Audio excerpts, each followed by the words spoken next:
Si tu pensais que l'esclavage était terminé, alors tu peux immédiatement fermer cette vidéo et appelle ta maman pour qu'elle te donne une bonne grosse gifle. Installez-vous bien parce que le sujet d'aujourd'hui, comme dirait Kerry James, est tout simplement...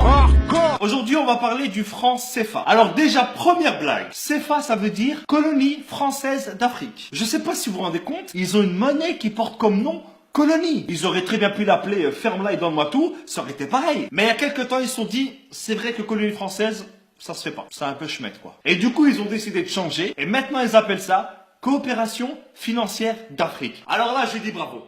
Là, je dis bravo. Là, c'est excellent, c'est excellent. Je pense que ce changement, ça a été le plus gros jeu de t'emmerde de l'histoire. Non, mais parce que changer uniquement le nom d'un truc pareil, ça sert à rien. C'est comme si moi, demain, je m'appelle Jean-Marc. Mais même si je m'appelle Jean-Marc, mon visage, lui, il te donnera toujours envie d'appeler la police. Donc cette monnaie, elle est utilisée dans 14 pays, pour plus de 100 millions d'habitants. Et devinez où est-ce qu'on imprime les billets? En France. Donc la France, à elle toute seule, dans 2 villages paumés que personne ne connaît, fabrique une monnaie dont dépendent 100 millions de personnes. Donc si demain, Jean-Jacques le Révolté avec ses copains, ils font grève, parce qu'en France, la grève, c'est limite une religion, eh ben t'auras 100 millions de personnes qui seront peut-être dans la merde. Mais attends, c'est pas tout. Les pays qui utilisent le franc CFA, ce sont les seuls pays au monde qui payent un impôt à un autre pays. Chaque année, ils sont obligés de donner 50% au trésor public français. Déjà que la France, elle exploite à fond et depuis des années les ressources de ces pays. Et en plus, ils doivent donner la moitié de ce qu'ils gagnent à des mecs qui n'ont même pas levé le petit doigt. C'est comme si tu venais chez moi, que tu me volais tous mes meubles et que en plus tous les mois je dois te donner la moitié de mon salaire. Sans parler du fait que hier soir t'avais déjà cambriolé mes grands-parents. Il y a 3 banques centrales africaines qui gèrent l'économie et la vie de millions de personnes. Et devinez qui est-ce qui a un droit de veto dans chacune de ces banques? Ça sera la France. Donc si un jour un pays comme le Mali décide d'emprunter de l'argent à une de ces banques pour faire un pont pour son peuple, et ben à ce moment-là, il y a un mec qui vient du fin fond de Roubaix,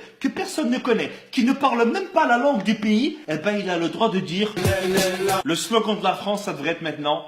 Liberté, égalité, fraternité au-dessus de la Méditerranée. En dessous, non, tu pues la merde. Et puis quand j'entends que la France fait des dons en Afrique, non, voler 50 € à quelqu'un et lui donner 10 €, ce n'est pas un don, c'est un remboursement. Et heureusement qu'il y a eu des chefs d'État qui se sont rebellés contre le franc CFA. Il y a eu par exemple Sylvanus Olympio. Ah non, lui il a été assassiné, pardon. Il y avait aussi Thomas Sankara. Non, lui aussi il a été assassiné.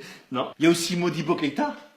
Non, lui il est mort en prison, pardon. Je crois que je vais arrêter là. Récemment, François Hollande est allé à Bamako. Et je pense que sur une échelle de 1 à 20 sur le manque de respect, je pense qu'on doit être à 1000 ou à 2000. Regardez. Cher Président, cher Ibrahim, j'ai été très sensible aux mots que tu as bien voulu prononcer. Alors déjà, depuis quand est-ce qu'on appelle un président par son prénom? Et depuis quand est-ce qu'on tutoie un président? Mais c'est quoi ce manque de respect? Tu crois que c'est ton fils? Mais bon, pas grave, regardez la suite. Quand la France est en Afrique, elle ne cherche pas à exercer une influence.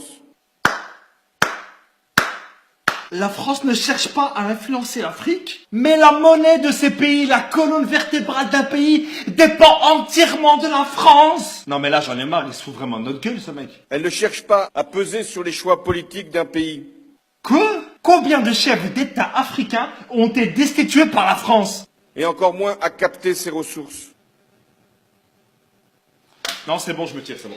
J'ai l'impression que plus c'est gros, plus ça passe. La France, elle est là aujourd'hui uniquement grâce aux ressources de l'Afrique. La France, elle a comme ressource naturelle que le vent et la pluie. Et si la France ne s'intéresse pas à tout ça, qu'est-ce que vous faites à chaque fois en Afrique? Vous savez, à chaque fois qu'un président français va en France, c'est uniquement pour vérifier les stocks et voir si les employés travaillent bien. Aucun pays ne peut prendre son indépendance s'il ne gère pas lui-même sa monnaie. C'est pas possible. Je ne peux pas nourrir ma famille et m'occuper de mes enfants si tu voles à chaque fois dans mon frigo et que tu gères mon argent. Le franc CFA, c'est un système qui est mis en place uniquement pour aider le peuple français. Voilà les amis, c'est ici que s'achève cette vidéo. J'espère qu'elle vous aura plu. C'est l'une des vidéos les plus compliquées que j'ai eu à faire. Donc je compte sur vous pour partager un maximum cette vidéo. Parce qu'aujourd'hui, en 2017, il y a encore de l'esclavage, mais économique cette fois. Donc voilà les amis, je compte sur vous. Et n'oubliez pas, comme dirait ma grand-mère, qui voit la neuf se fera d'excellentes omelettes. Ciao!